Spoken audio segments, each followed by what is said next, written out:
रउआ सब लोग के हाथ जोड़ के नमस्कार करतानी। वीडियो देखे खातिर दिल से धन्यवाद करतानी। आज का गीत जो लेकर आइल बानी बहुत सुंदर बा। एक मजबूरी होला, एक लाचारी होला जो इंसान करने पर मजबूर होखेला। जो इंसान करने पर मजबूर होखेला तो बहू का कहतरी सुनी लोगन। बहुत सुंदर गीत बा, जरूर सुनम लो और झूमम लो। सास से कहतरी, सासू माँ आप हाथ बटाओ, कुछ काम मैं कर लेती हूँ। सासू माँ का कहतरी, बहू का कहत सुनतरी, सुनी लोगन।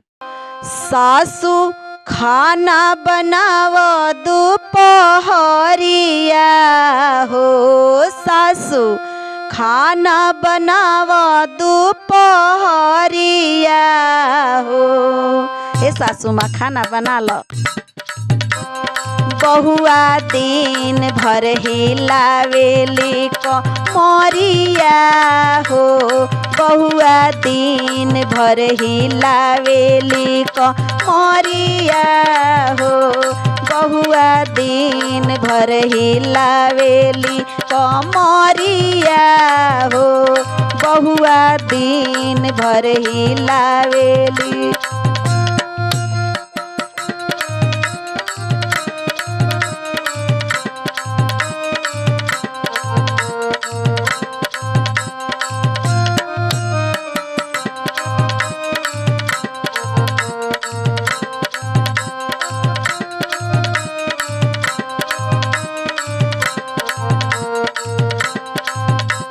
खाना ना बनैबू सासू ससुर कैसे खोई है, खाना ना बनैबू सासू ससुर कैसे खोई है।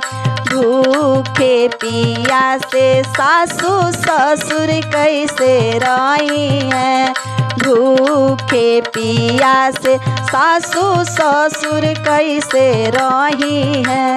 झूमे झूमे खाई ले अंगूरिया हो, सासू झूमे झूमे खाई ले अंगूरिया हो, सासू झूमे झूमे खाई ले अंगूरिया हो। सासू दिन भर हिलाइले कमरिया हो, सासू दिन भर हिलाइले कमरिया हो, सासू दिन भर हिलाइले।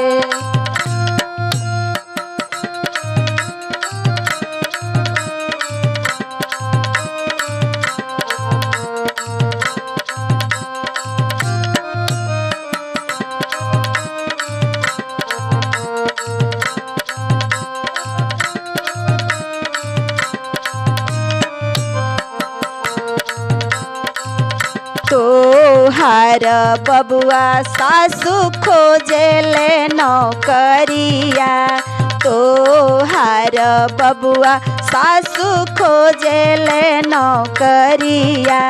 पढ़ल लिखल बारे नाही ढोवेले टोकरिया, पढ़ल लिखल बारे नाही ढोवेले टोकरिया।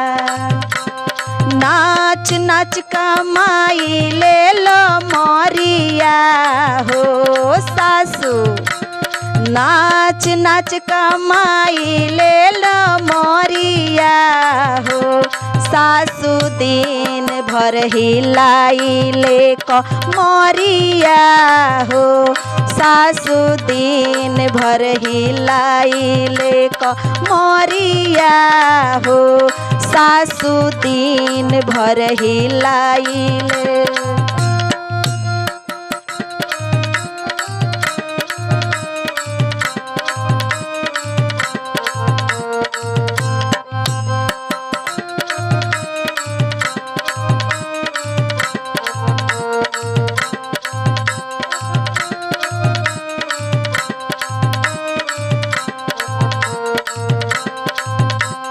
खाना बनाव दोपहरिया हो, सासू खाना बनाव दोपहरिया हो, सासू सासू दिन भर हिलाइले कमरिया हो।